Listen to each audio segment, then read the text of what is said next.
Jesus has taken on our sin and our shame, the things that we feel guilty for. I've also heard that mom guilt is a familiar phrase. What do you think it's really rooted in, and how does the gospel gently speak back to it? So, mum guilt for me happens when sometimes I had to miss my 3-year-old's nativity because I was at a very important work thing. And that happens a lot when you're a working mother, or when you're a working mother running an organization, doing all these things.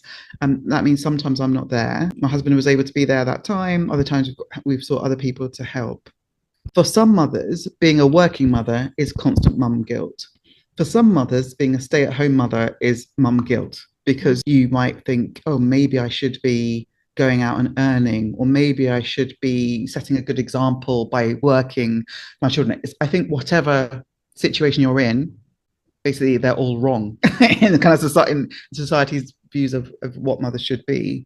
So that mum guilt is constant. Now, where does it come from, and how can the gospel speak into it? I think at the heart of the gospel is this very profound idea that Jesus has taken on our sin and our shame, the things that we feel guilty for, and that we trust in the sacrifice that Christ made for us, and that it is finished. But the reality, the day-to-day, we know it in our heads, we might know it in our hearts, but the day-to-day means that I think we sometimes forget, and often forget that in the practicalities. So I think a constant reminder to ourselves of not just the little verses here and there that can help in particular situations, but the whole point is that we should not, our guilt, our shame has been washed away, is no longer there. So why should we be feeling guilt?